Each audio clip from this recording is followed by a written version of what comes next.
साहित्य के, वैदिक धर्म के प्रेमी हैं बैठे हुए यहाँ पर, और हमारे गुरु भाई भी काफ़ी संख्या में बैठे हैं गाँव के।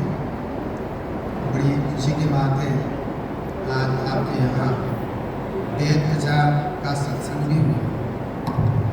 कुछ लोगों को थोड़ा थोड़ा इतना सा लग रहा था शुरू में, मैंने कहा नहीं ऐसा कुछ नहीं है। अयम निज परो वेदी गणना लघु चेतसा उदार चरिता तो उस वेद तुम मुसलमानों को छोड़ करके सारे धर्म हम एक ही तो है। हाँ, मुसलमान हमसे बिल्कुल अलग है, उनके तो मतलब उनसे तो दूर ही रहना चाहिए, लेकिन सब आर्य ही तो है ना। वेदों खिलो धर्म मूलम, वेद ही सारे हमें धर्म के मूल है। चाहे उपनिषद हो, चाहे पुराण हो, चाहे अर्वाचीन ग्रंथ हो, सब वेद पर आधारित है। इसलिए वेद तो हमारे धर्म का मूल है। और आर्य समाज भी उसी का एक अंग है। आर्य मैंने श्रेष्ठ। तो ये आर्य शब्द जो है प्राचीन काल में भी इसका संबोधन होता था। सीता जी माँ जगदम्बा भगवान राम के लिए आर्यपुत्र ही कहते हैं। यदि हम नाटकों को देखें, कथाओं को देखते हैं, आर्यपुत्र का ही संबोधन करते हैं। मतलब ये हुआ, ये आर्य शब्द तो बहुत प्राचीन काल से चला आ रहा है, इसलिए हम सब लोग आर्य ही हैं। अब आर्य समाज बनाया गया, उस समय की परिस्थिति को देख करके इकट्ठे किया गया आर्यों को। शायद तरह तरह की बातें थी, लोग अज्ञान अंधकार में इधर उधर भटक रहे थे, अंग्रेज़ों का शासन था, पीड़ित थे लोग, अज्ञानी थे, धर्म का प्रचार नहीं था, ज्ञान का प्रचार नहीं था। इसलिए स्वामी जी ने ऐसा आवश्यक समझा और समय की पुकार भी रही। हमारे यहाँ हमारे गुरुदेव योगी राज श्री चंद्रमा जी महाराज गाँव के बहुत से लोग जानते हैं, उनके शिष्य भी हैं। तो ये भी इनका भी एक कहानी बड़ी विचित्र है। इनके जो गुरुदेव थे आचार्य विश्वबंधु जी लाहौर में, वहाँ पर गुरुदेव की शिक्षा दीक्षा हुई 1928-30 में, और 4-5 वर्ष तक गुरुदेव वहाँ पढ़े।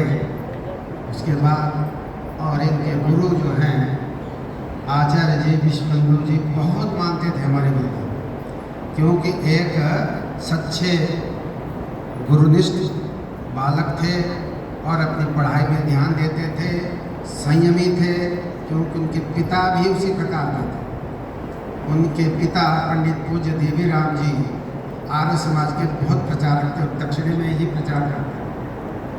उनके पिताजी भी आर्य समाजी और चाचा भी आर्य समाजी और गुरुदेव भी आर्य समाजी। तो 3-4 वर्ष पढ़ने के बाद, पढ़ने में बहुत अच्छे थे हमारे गुरुदेव, बहुत धारा प्रवाह संस्कृत बोलते थे। मैं 18-20 साल उनके चरणों में रहा हूँ। तो कहते हैं आचार्य जी बहुत ही हमको मानते थे। एक बार मैंने कहा आचार्य जी से, आचार्य जी मुझे लगता है मैं अपनी पढ़ाई आगे पूरी नहीं कर पाऊँ। आचार्य जी ने क्यों? कि मुझे कृष्ण जी बहुत अच्छे लगते हैं। तो आचार्य जी ने कहा कृष्ण जी तो मुझे भी अच्छे लगते हैं, महापुरुष है, लेकिन पढ़ाई पूरी करो। कि नहीं नहीं, मुझे तो वो खींच रहे हैं। इस प्रकार से पूरी आचार्य ने पूरी नहीं की। 3-4 वर्ष पढ़े और फिर वास्तव में वो वृंदावन चले गए। तो आचार्य जी ने कही पढ़ाई पूरी करो। नहीं, उन्होंने कहा मुझे अब मेरे से नहीं रहा जाए, वो तो खींच रहे हैं मुझे। ऐसे गुरुदेव का जीवन था। और देखो पूरा आर्य समाज का परिवार, गुरु भी आर्य समाजी, पिता भी आर्य समाजी, चाचा भी आर्य समाजी।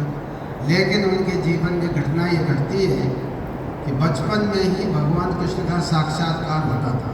जब वो 2-2.5 वर्ष के थे, उन्होंने अपनी जीवनी मुझे लिखाई है, अपने जीवन काल में छपाया नहीं उन्होंने, लेकिन लिखाया है और बाद में प्रकाशित किया। उन्होंने अपने बचपन की बातें लिखी हैं। उन्होंने कहा मैं जो 2-2.5 वर्ष का था और मुझे भगवान कृष्ण के दर्शन होते थे और उनके साथ में खेला करता था। और विशेष प्रकार की उनकी टोपी थी, कलगी टाइप पीछे की लटकी हुई। तो मैं वो गुरुदेव अपनी माँ से कहते मुझे भी ऐसी टोपी बना लो। माँ कहती नहीं, गांव में कोई टोपी ऐसे नहीं पहनता है जिस प्रकार से तुम बता रहे हो। खैर वो बात आई गई होगी, गुरुदेव कहते बचपन से ही मेरा सानिध्य उनसे बना रहता था, भगवान कृष्ण से, और एकदम बड़े कृष्ण निष्ठ थे। हम तो कहते हैं उनमें समाये ऐसे गुरुदेव का हमारा जीवन था।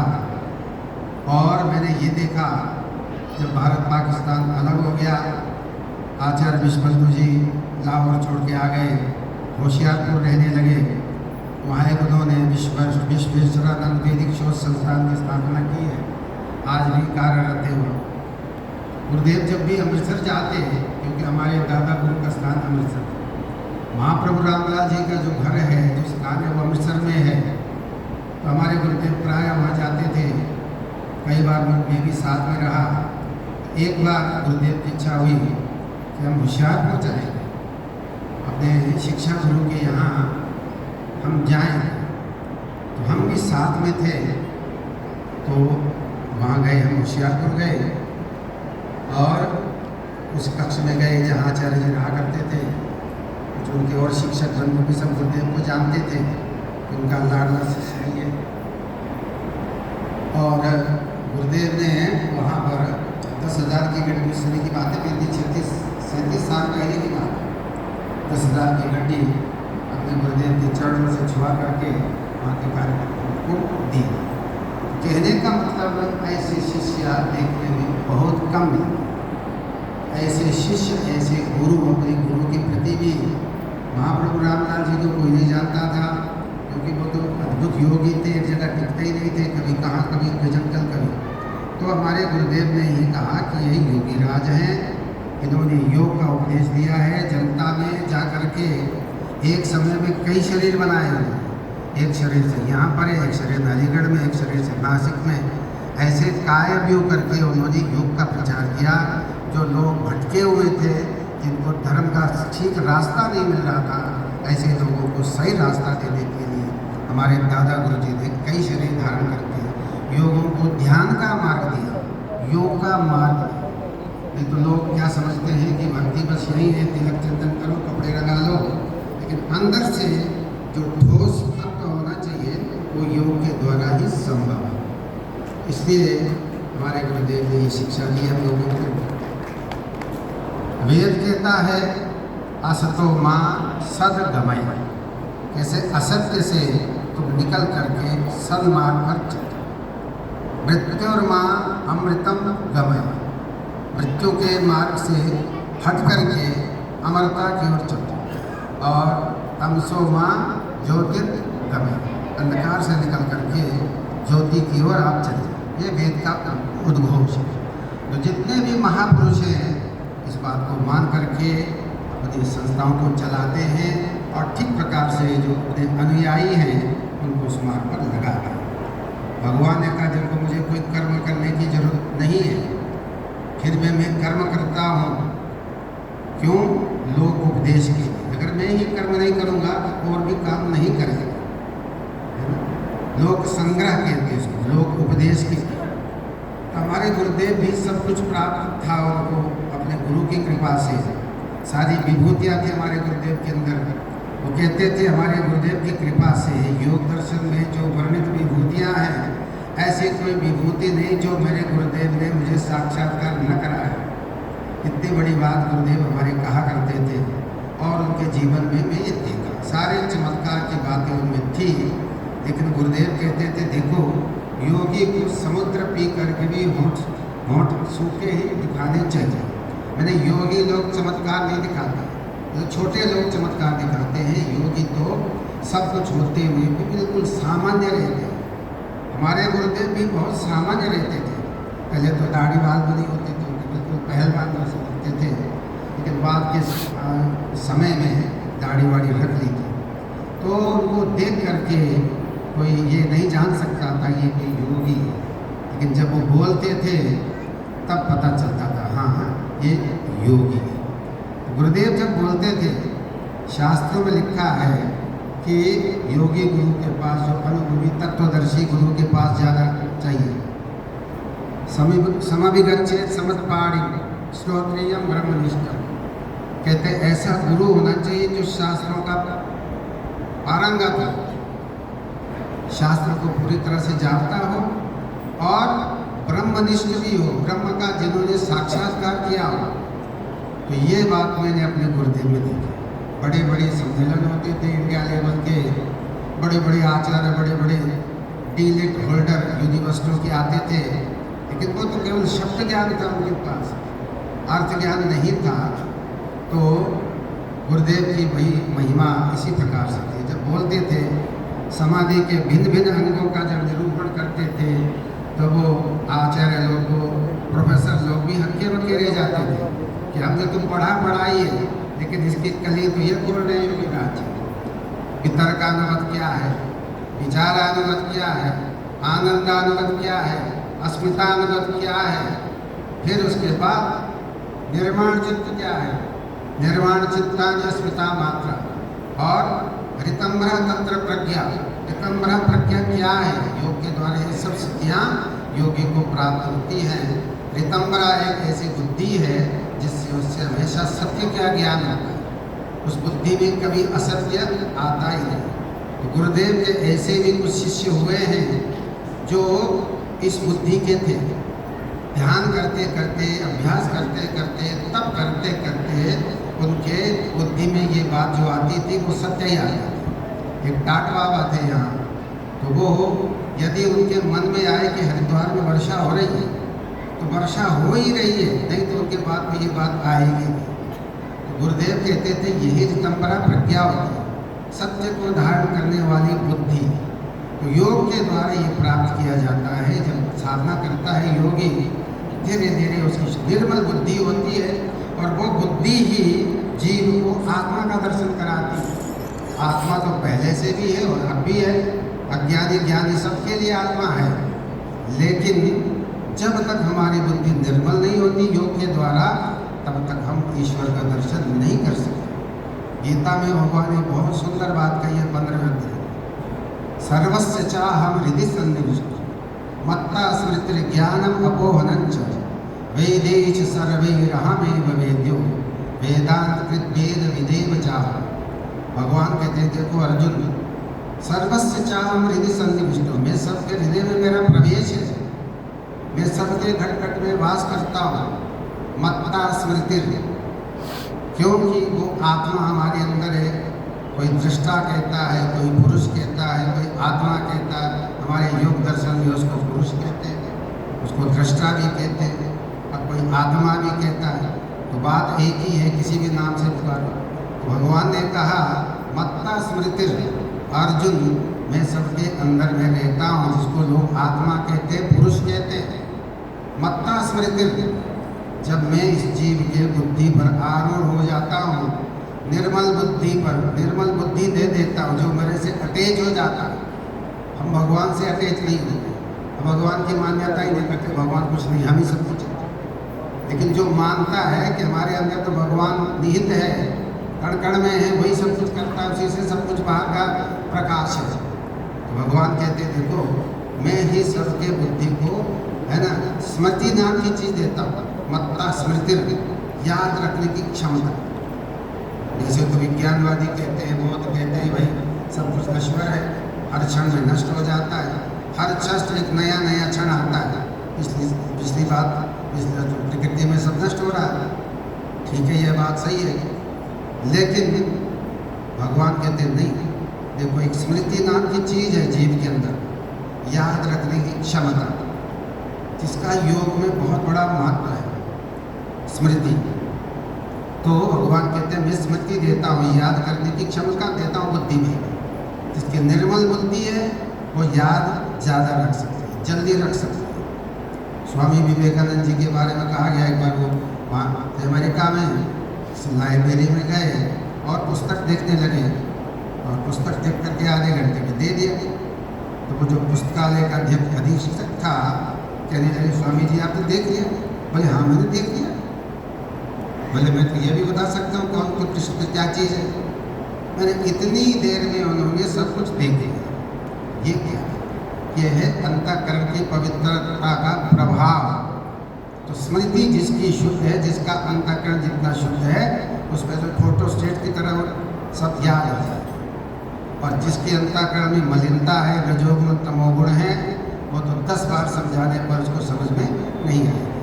इसलिए योग पहला काम ये करता है, मन की एकाग्रता से हमारी स्मृति जो है जागृत होती है, हमें याद रहता है, ताजे याद रहती, जैसे कल की बात हमें आज याद है, बहुत बचपन की बात भी हमें याद रहेगी। स्मृति का तो इतना योग दर्शन में वो है वर्णन। 2 गुरु और शिष्य है, एक है ऋषि जैगीषभ, एक है आटव्य, ये दोनों मुख्य पुरुष हैं। तो जैगीषभ ऋषि हैं, उन्होंने अपने शिष्य से कहा बैठ जाओ। आटव्य बड़े गुरु हैं, उन्होंने अपने शिष्य से कहा जैगीषभ से, देखो तुमने भी योग के द्वारा सारे इतने जन्म पार कर लिए, तुम्हारा इस संसार के बारे में क्या विचार है?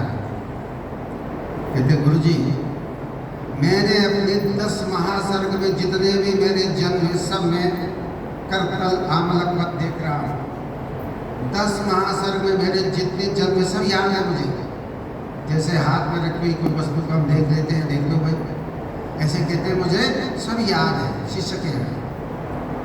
कहते गुरुजी लेकिन एक बात है, मैंने सब जगह दुखी नहीं, मैं इंद्र बना, मैं जाने क्या क्या बना, सब योनियों में से भटकता रहा, अब मैं योगी हूँ, योगी राज हूँ, अब मैं पूर्ण अपने स्थिति में हूँ, स्थिति प्रज्ञ हूँ। तो मैंने ये देखा है, सर्वमेव दुखम विवेकिना, जो विवेकी व्यक्ति है उसको सब दुख ही लगता है, उसको सुख भी दुख जैसा ही मालूम पड़ता है, इसलिए वो सुख में कोई सुख की तरफ ध्यान नहीं देता।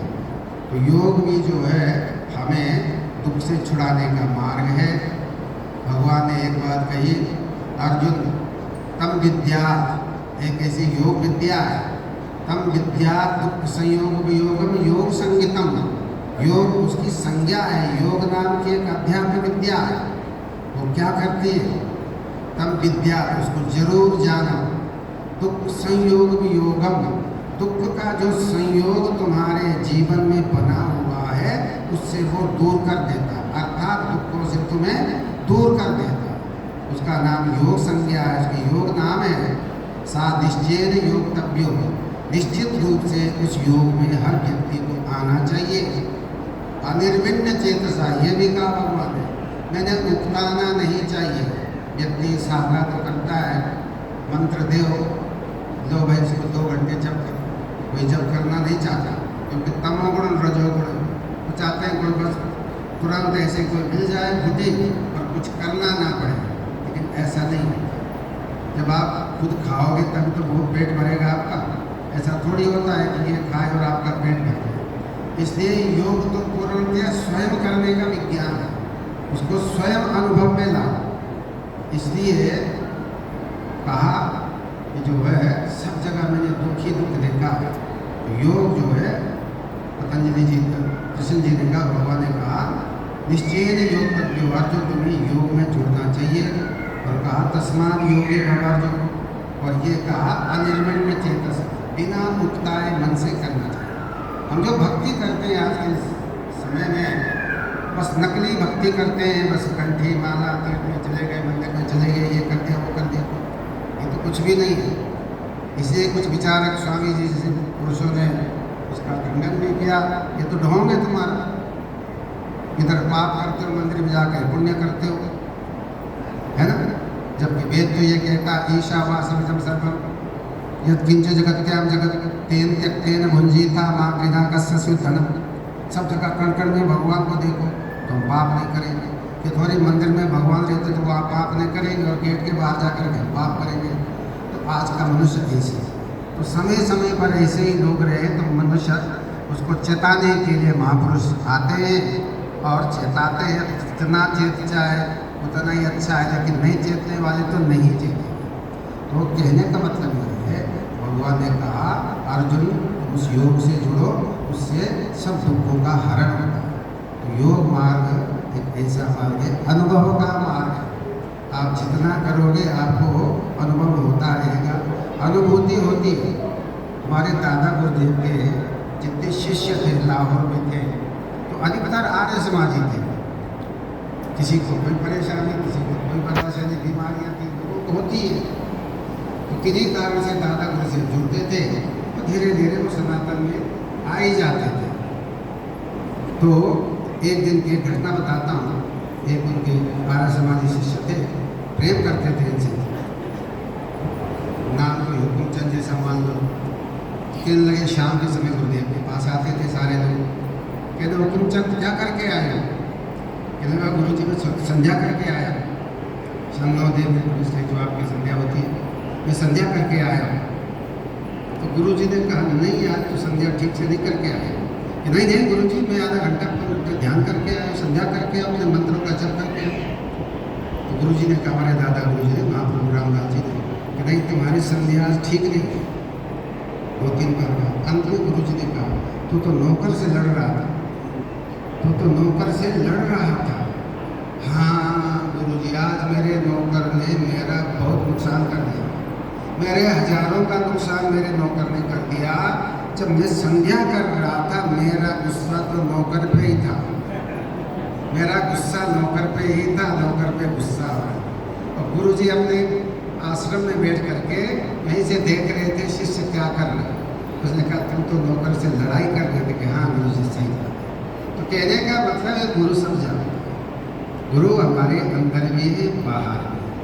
तो जो सदगुरु होते हैं आत्मा में भी वही है, बाहर भी वही है, वही इष्ट है, वही सदगुरु है, वही आपकी आत्मा है। ऐसा शंकराचार्य जी कहते हैं कि देखो अद्वैत रखना चाहिए। जो अपनी आत्मा है, अपना इष्ट देव है, और इनके प्रतिशत अद्वैत भाव रखना चाहिए। लेकिन गुरु से कभी अद्वैत न रखे। गुरु में मेरे बराबर, गुरु का बराबर हूँ। तो अगर ये अद्वैत रखा तो शंकराचार्य के लिए ठीक है। गुरु से अद्वैत न रखे, बाकी सर्वत्र रखे। भगवान से बराबर है, ठीक है, हमने भी आत्मा का साक्षात्कार दिया, सब बराबर है। लेकिन जिसने आपको रास्ता दिया है उसके बराबर आप थोड़ी हो जाएंगे, है ना। गुरु गोविंद दोनों खड़े काके लागू पाए, है ना। तो बलिहारी गुरु आपने जिन्हें गोविंद दियो जगा। तो गुरु का महत्व है, भगवान भी उसको मानते हैं। तो कहने का मतलब मेरा ये है, बहुत सारी बातें आई भजन के माध्यम से, बहुत अच्छे भजन सुनाए, और आचार्य जी ने बहुत व्यावहारिक बातें बताई है। राम का जो चरित्र, राम का जो परिवार, बहुत दिन हो गए हैं, त्रेता युग की बात है, वो हुए हैं और आदर्श स्थापित किया है। लेकिन आज घर घर में कला है, भाई भाई को मार रहा है। ऐसे रोज अखबार में देखते हैं, बेटी ने अपनी माँ का ही कत्ल कर दिया है। अभी जयपुर की घटना है, उस परिवार को मैं जानता हूँ, उस माँ को भी जानता, उस बेटी को भी जानता, उस बेटी ने अपनी माँ का कत्ल करवा दिया। तो ये बेटी आजकल है, तो जमाना कहाँ जा रहा है। तो संभालने की जरूरत है हम लोगों को, अपने बच्चों को संभालने की जरूरत है। निर्दयी होते चले जा रहे हैं आपके बच्चे, लड़का लड़की जो भी हो। तो हम धर्म की बात कहाँ सुनेंगे, कहाँ पालन करेंगे। तो बड़ी परिस्थिति विषम है, तो इसको सुधारने की जरूरत है। हम योग के द्वारा उनको सुधारने का प्रयास करते हैं। हम ये मानते हैं व्यक्ति अगर योग अभ्यास करेगा, ध्यान करेगा, यम नियम का पालन करेगा, सत्य अहिंसा ब्रह्मचर्य अस्तेय अपरिग्रह का पालन करेगा, तो समाज में विसंगतियाँ नहीं आएगी। वो एक सच्चरित्र व्यक्ति होगा, उसके संपर्क में जो भी व्यक्ति आने वाला होगा वो भी वैसे ही है ना। तो कहते न कहते पहले अपने को सुधारो और फिर जग सुधरेगा, ये सभी महापुरुष कहते हैं। तो योग के द्वारा हम प्रयास करते हैं कि हम अपने को सुधारें, सन्मार्ग पर ले चलें, ध्यान अभ्यास करें, ईश्वर का चिंतन करें जो हमारे अंदर ही है, कहीं बाहर नहीं जाना है। योग ये कहता है सब अंदर है। ये अज्ञानी लोग शिव को बाहर पत्थरों में देखते हैं, ज्ञानी लोग तो शिव को अंदर को देखते हैं। इसलिए योग तो ये बताता है परमात्मा तुम्हारे अंदर है, केवल उसको ढूंढो, है ना, उसको प्रयास करो। तो स्वदेहम अरणिम कृत्वा प्रणवम चौत्रारणी ध्यान अभ्यस निर्मथना देवम पश्येत निगूढ़वत्। उपनिषद का मंत्र है। कहते हैं ये एक क्रम से बताया है। हम लोग जहाँ यज्ञ करते हैं, भगवान शिव का यज्ञ होता है, हम लोग अग्नि मंथन से ही अग्नि वो करते हैं। उसमें आप देखते हैं एक लकड़ी नीचे की ओर के पाका होता है, एक ऊपर की लकड़ी होती है, अग्नि मंथन करते हैं।